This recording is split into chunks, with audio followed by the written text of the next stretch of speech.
Alright guys, we're headed to Villa and Mall of America. Do a little recap on Mall of America as well. I'm going to check out their new store. They have a big opening. On feet, we have their shoe that's actually coming out on the 25th. And I think we're going to actually walk past it right now. We'll get a good look. So they did a partnership with Wale. Wale came on board for the design of this Asics, and I'm told there will be more sneakers to come. But there it is, the Bottle Rocket. Bottle Rockets on feet. Look real nice. Real nice. And we're going into the brand new Villa store. So over here is their women's and kids section. This is all the kids, so like the rookie wall. Nike's expressed that it's really important to kind of have devoted sections to women's and kids. So for their flagship location, they went ahead and made sure that everything was merchandised in a way that's accessible to kids.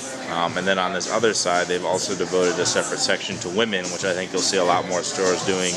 You're of course familiar with Lady Foot Locker, similar things with Finish Lines and certain Macy's locations. To kind of have a dedicated section to women is important, and I'm sure Nike's definitely happy. Because of course, when you open a store and you have a Nike account, you have to listen to a lot of things Nike says. We got some lids on the back.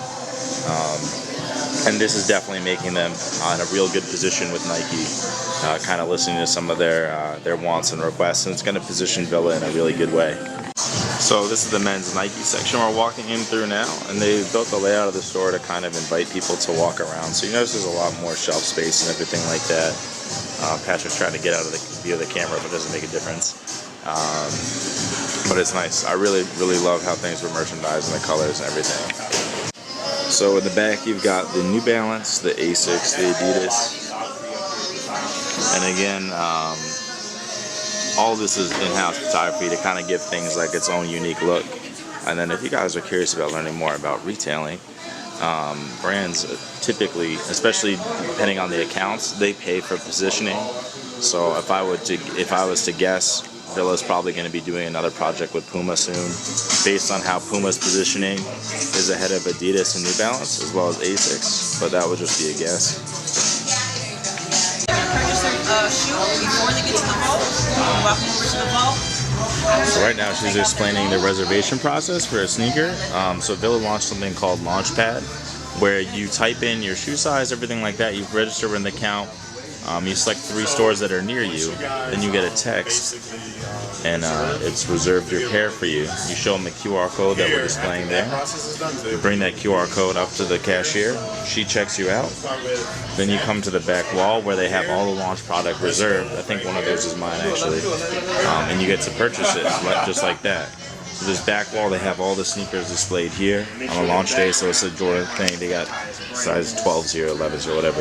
You come back, they have the shoe back there, and then you're all set. You already paid, you just walk on out. So that's pretty simple. I know a lot of people are trying to think of ways to, take down from the hoops to jump through to get a sneaker. That sounds pretty simple for me. Yourself, Tyler? I don't know. I guess so. All right. So this is the QR code. All right. So I scan the QR code. And the door opens up for the sneaker. That's too cool. That is too cool. Bag them up. There we go. Thank you very much. Man, thank you. Wow. That's awesome. That was actually your size. So final walkthrough. The launch product kind of customer experience for this flagship is crazy. Villa's looking to move their next flagship to King of Prussia, which I believe is in Pennsylvania. So there's going to be more and more flagships opening up for Villa. I was joking with them, asking when they're going to start being traded publicly, because they are private equity backed. But thank you, and I lost my phone. Appreciate it. Thank you, man. Because they're killing it. They're expanding so quickly. I think it's been 100 stores this year. And I think for those of you that are, in New England, we don't have any yet. I'm sure that's only a matter of time. And for those of you that are, Middle America out west, I think the stores are really coming out in force. So another walkthrough. I really just love everything about the store. It's like a combination of a boutique experience and, like a Foot Locker experience where it's not merchandised in a way that's kind of intimidating or uppity, but it is done in a really clean way. And I love that. And on feet, I laced these up, and just so you guys know, I could have picked any sneaker from the restock, and I picked the one that's still sitting on shelves because I felt uncomfortable. You know, if you're some dude that's been waiting for this opening forever, like I would not want to have some dude that just walks in take your pair that's like limited. You know what I mean? So that was my thought process at least. But man, the store is super beautiful. The women's section's beautiful. And I hope for those of you guys that come out to Minnesota, I know there's a lot of connecting flights. You might have a layover. You know, take a taxi down to the mall. It's a couple of minutes, and definitely check this space out. So hope you guys enjoyed this video. Let me know what you guys think. Hope you learned some stuff about stores and merchandising. Till next signing out. Peace, guys.